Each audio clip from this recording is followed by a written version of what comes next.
Sonika, ek en jy kuier baie keer so lekker saam oor mamma wees. En wat vir my die waardevolste is dat my kinders so bietjie jonger is en ons nie in dieselfde lewensfase is nie en dat ons so lekker by mekaar kan leer. Ons het al baie keer gepraat en gesê miskien wil mense 'n podcast maak en hier sit ons nou vandag en ons doen dit dat ander mammas saam met ons kan gesels en saam met ons kan dink oor van die goed wat ons baie keer saam oor wonder. So vanoggend praat ons oor kwaad wees by kinders. En ek het al so baie gehoor dat mense sê kwaad is eintlik swak dissipline wat toegepas word. Wat is jou reaksie op dit?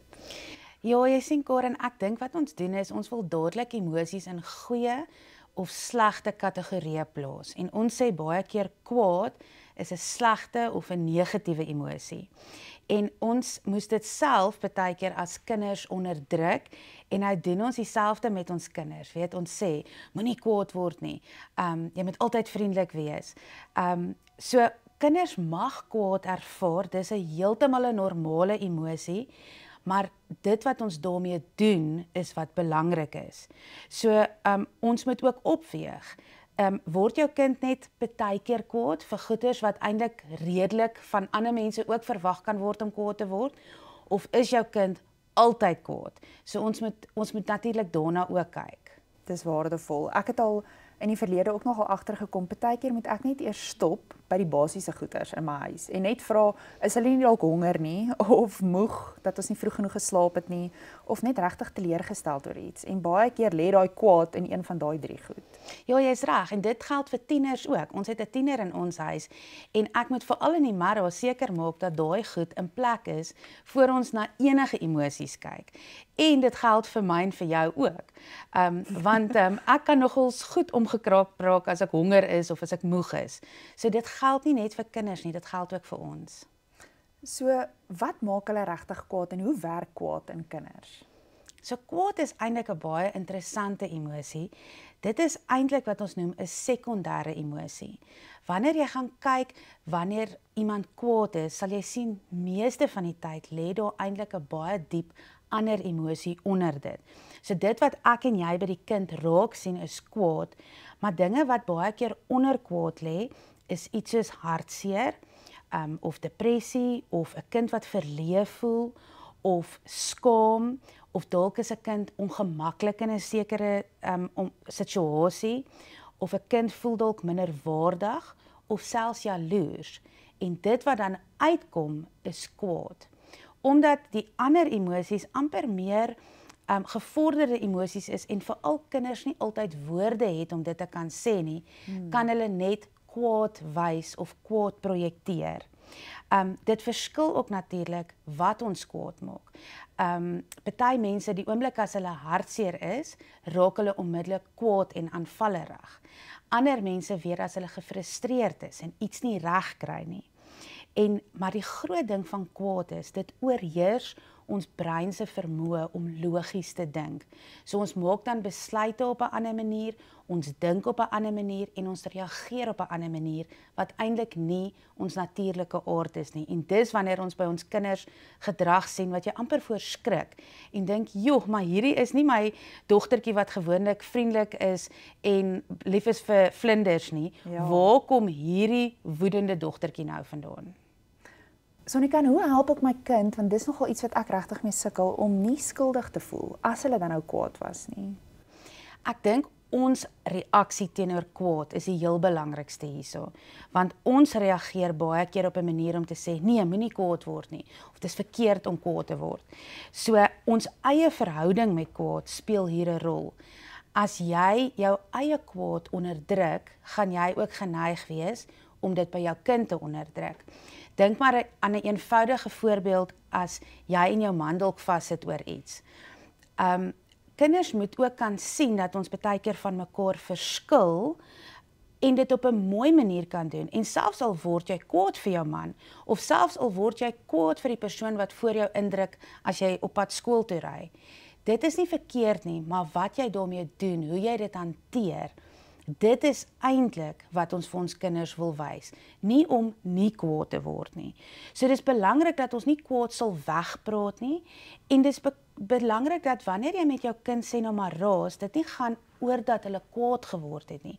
Maar dat die raas dan eintlik is om te sê, maar jy kan nie jou sussie slaan as jy kwaad is nie. Of jy kan nie jou speelgoed gooi as jy kwaad is nie.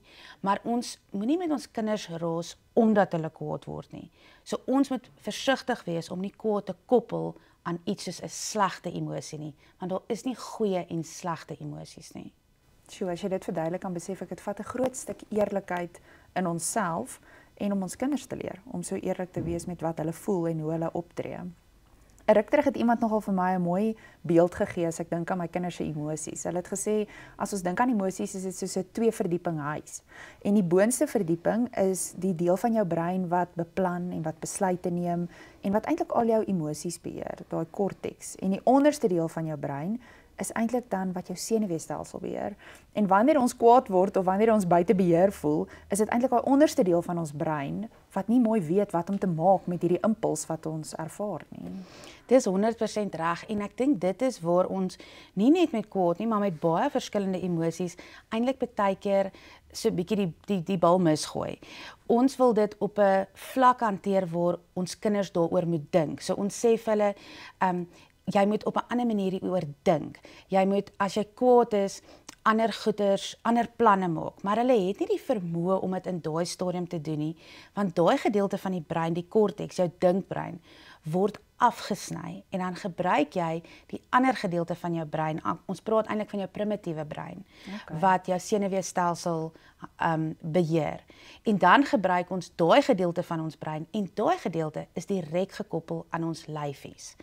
So kinders se kwaad sien jy ook in hulle lyfies, die manier hoe hulle vuiste bal of die rooi wangetjies of sommer daai verskriklike frons of 'n kleuter wat gaan neerval in die winkel en skop en skree, want daai kwaad is op daai stadium so intens in hulle lyf dat hulle daarvan probeer ontslaa raak.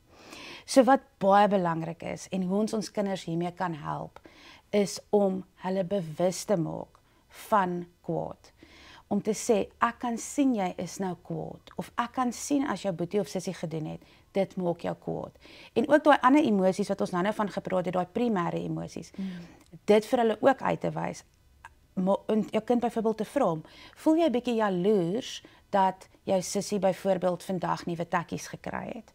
Of voel jy dalk minderwaardig omdat jou punte dalk nie so goed is soos jou boetie se nie? Natuurlik gaan ons nou meer kindervriendelike taal gebruik. Hierdie woorde wat ons nou gebruik, gaan so 'n bietjie bo hulle koppe wees. Maar wanneer ons kinders bewus kan maak deur middel van die regte vrae, dan help ons hulle klaar baie. So wat belangrik is, enige gesprek wat jy met jou kind oor kwaad het, is om dit juist te doen wanneer jy nie kwaad is nie. Wanneer jou kind nie kwaad is nie, wanneer jy nie kwaad is nie. Want 'n kwaai mamma en 'n kwaai kind wat saam 'n gesprek probeer voer, gaan nie ver kom nie. So wanneer jy rustig is en jy bietjie tyd het om hieroor te gesels, kyk bietjie terug en sê, kan jy vir mamma vertel wat jou vanmiddag so verskriklik kwaad gemaak het? Kan jy onthou waar in jou lyfie jy dit gevoel het?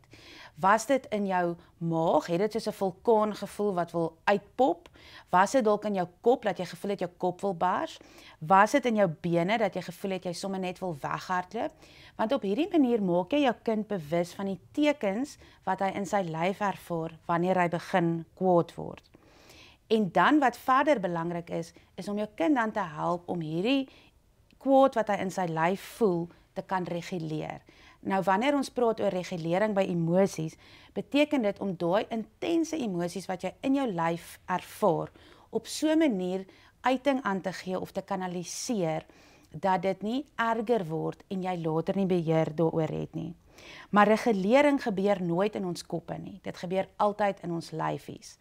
So, dit help nie wanneer jou kind verskriklik kwaad is, om dan vir hom op 'n logiese manier te probeer verduidelik, hoekom dit verkeerd is, of hoekom hy eintlik die verkeerde feite het, of dit onnodig is dat hy kwaad word nie. Wanneer hy verskriklik kwaad is, en jou nie eintlik kan hoor nie, is dit belangrik om dit deur middel van sy lyf aan te spreek. En een van die maniere, en dit is so eenvoudig, maar is om jou kind dan te vra, om diep asem te haal. Sê, haal diep saam met mamma asem. En dan haal jy diep in asem, en stadig uit. Want wanneer ons kwaad word, dan vervlak ons asemhaling en daar kom nie genoeg suurstof na ons breine toe nie. So leer jou kind van diep in en uit asemhaling. Die volgende ding is om te beweeg.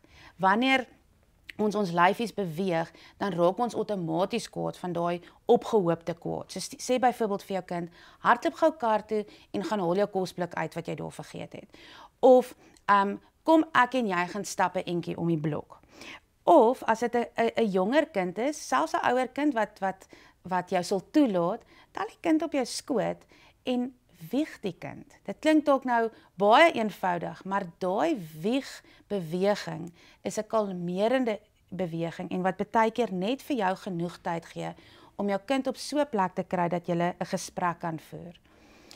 Dan maak seker jou kind drink water. Want wat gebeur is, ons breine het water nodig om goeie besluite te neem. En soos jy nou gesê het, baie keer is dit iets eenvoudig, soos jou kind het lanklaas geëet of lanklaas gedrink. So as sy bloedsuikervlakke te laag is, dan gaan dit niks help vir hierdie kwaad gevoel nie. So om te sê, weet jy wat, mamma kan sien jy's nou baie ontstel. Kom ek gaan maak vir jou 'n broodjie en jy drink 'n glas water en dan gesels ons nou daaroor. En dan om seker te maak jy vra, wat het jou nou so laat voel? Wat het gemaak dat jy so kwaad geword het, dat jy jou sussie met die blokkies gegooi het? En as die kind iets gedoen het wat vir jou onaanvaarbaar is, wat jy voel, maar hierdie gedrag is nie oukei nie, dan vra jy vir jou kind, goed, as jy weer so kwaad word, wat dink jy of hoe dink jy kan jy dit volgende keer anders te hanteer? Wat kan jy volgende keer doen as sussie iets doen wat jou so verskriklik kwaad maak? Ons moet nooit aanneem dat ons kinders planne het vir hierdie goed nie. Ons moet saam met hulle sit en hulle hierdie planne leer. Sjoe, Sonika, as jy so gesels, wens ek jy kan partykeer net daar in my kombuis of in my TV-kamer sommer saam met my en my kinders kuier. Ek dink elke mamma het dit partykeer nodig. Ek wil ons vandag los met hierdie mooi woorde in Filippense, want ek dink vir my met kleiner kindertjies en vir jou met 'n ouer dogter is dit iets wat ons kan help. Filippense 1:9 sê, mag ons liefde al meer toeneem in begrip en fyn aanvoeling. En ons gaan altyd kwaad word, maar mag ons altyd leer dat ons meer begrip en meer fyn aanvoeling vir ons kinders moet hê. Dankie vir die saamkuier.